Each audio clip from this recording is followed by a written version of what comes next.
जुलै महिन्याच्या पहिल्या आठवड्यात जोरदार बरसलेल्या पावसानं या महिन्याच्या अखेरीला सुद्धा दमदार हजेरी लावली आहे। आज पंचगंगा नदी दुसऱ्यांदा पात्राबाहेर पडली। आज सायंकाळी 6 वाजता राजाराम बंधाऱ्याच्या ठिकाणी पंचगंगा नदीची पाणी पातळी 32 फूट 3 इंच इतकी होती। जिल्ह्यातील 30 बंधारे पाण्याखाली गेलेत। मुंबई वेधशाळेनं उद्या आणि परवा कोल्हापूर जिल्ह्याच्या घाट माथ्यावर मुसळधार पावसाचा इशारा दिलाय। कोल्हापूर जिल्ह्यासह आज दिवसभर पावसाची उघडझाप पाहायला मिळाली। आज सकाळी 10 वाजेपर्यंतच्या 24 तासात जिल्ह्यात 32.54 मिलीमीटर इतक्या पावसाची नोंद झाली आहे। गगनबावडा तालुक्यात सर्वाधिक 58.5 मिलीमीटर पावसाची नोंद झाली आहे। मुसळधार पावसामुळे यंदाच्या पावसाळ्यात दुसऱ्यांदा पात्राबाहेर पडली आहे।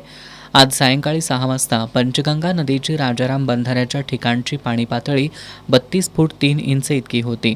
तर जिल्ह्यातील 299 बंधाऱ्यांपैकी 30 बंधारे पाण्याखाली गेलेत। जिल्ह्यातील 2 राज्यमार्ग, 2 प्रमुख जिल्हा मार्ग, 9 ग्रामीण मार्ग आणि 1 इतर जिल्हा मार्ग असे एकूण 14 रस्ते वाहतुकीसाठी बाधित झालेत। जिल्ह्यात ठिकठिकाणी पडलेल्या पावसामुळे आज सुमारे 2,90,000 रुपयांचं नुकसान झालंय। तर आज अखेरपर्यंत 1,36,90,500 रुपयांचं नुकसान झालंय। मुंबईच्या वेधशाळेनं उद्या 24 जुलै आणि परवा 25 जुलै या 2 दिवशी कोल्हापूर जिल्ह्याच्या घाटमाथ्यावर मुसळधार पावसाचा इशारा दिलाय।